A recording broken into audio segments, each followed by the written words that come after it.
Hi friends, welcome to Shreyarsha cooking channel. నేను మీ సరిత.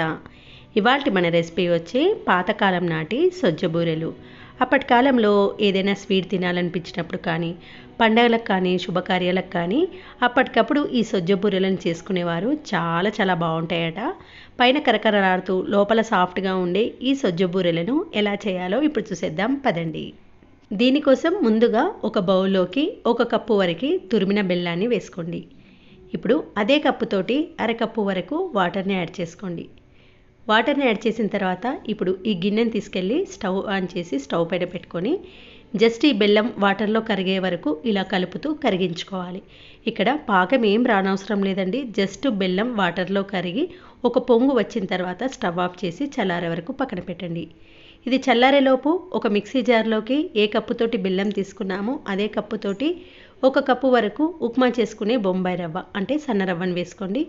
అదే కప్పుతోటి అరకప్పు వరకు గోధుమ పిండిని వేసుకోండి. 2 యాలకులను వేసుకోండి. ఇవన్నీ వేసిన తర్వాత పూర్తిగా చల్లారిన బెల్లం నీళ్ళను ఇందులోకి వేసుకొని ఒకసారి మెత్తగా అయ్యేలా గ్రైండ్ చేసుకోండి. చూడండి, గ్రైండ్ చేసిన తర్వాత బ్యాటర్ అనేది ఇలా వస్తుంది.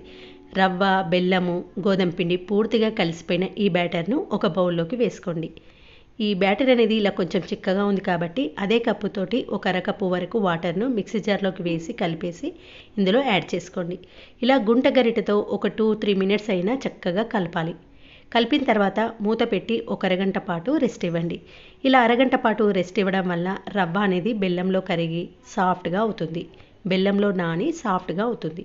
చూడండి, అరగంట తర్వాత కన్సిస్టెన్సీ కొంచెం చిక్కగా అవుతుంది కాబట్టి మరొక 1/2 కప్పు వరకు వాటర్ని యాడ్ చేసి కన్సిస్టెన్సీ ఇలా వచ్చేటట్టు ఒక 2-3 మినిట్స్ పాటు చక్కగా కలపండి. ఇప్పుడు దీంట్లోకి 1/2 టీ స్పూన్ వంట సోడాని వేసి మళ్ళీ ఒకసారి కలిపేయండి.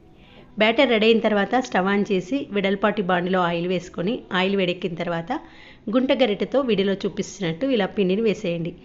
పిండి వేసిన తర్వాత అవి చక్కగా పైకి పొంగిన తర్వాతనే మరొక వైపు టర్న్ చేయాలి. అలా అయితేనే ప్యాన్కి అతుక్కోకుండా సపరేట్ అవుతాయి. చూడండి, చక్కగా బూరెల్లా పొంగి పైకి తేలినప్పుడు మరొక వైపు టర్న్ చేయండి. ఇదే మాదిరిగా మిగతా బ్యాటర్తో 2 బూరెలను వేసుకుంటూ అవి పైకి తేలిన తర్వాత మరొక వైపు టర్న్ చేసి మంచి కలర్లోకి వచ్చిన తర్వాత ఆయిల్ నుంచి తీసేసేయండి. అంతేనండి, పైన కరకరలాడుతూ లోపల సాఫ్ట్గా ఉండే సొజ్జ బూరెలు రెడీ అయిపోయాయి. ఎన్ని తిన్నా అసలు తనివి తీరదండి. ఇంకా తినాలనిపించేంత టేస్టీగా ఉంటాయి. పైన క్రిస్పీగా, లోపల గుల్లగా, సాఫ్ట్గా చాలా బాగుంటాయి. ఓసారి ట్రై చేయండి. ఎంతైనా పాతకాలం రెసిపీ కదండి, ఓల్డ్ ఈజ్ గోల్డ్ కదా. మరి మీరు కూడా ఈ రెసిపీని ట్రై చేయండి. నచ్చితే ఒక లైక్ చేసి మీ ఫ్రెండ్స్తో, రిలేటివ్స్తో షేర్ చేయండి. థ్యాంక్స్.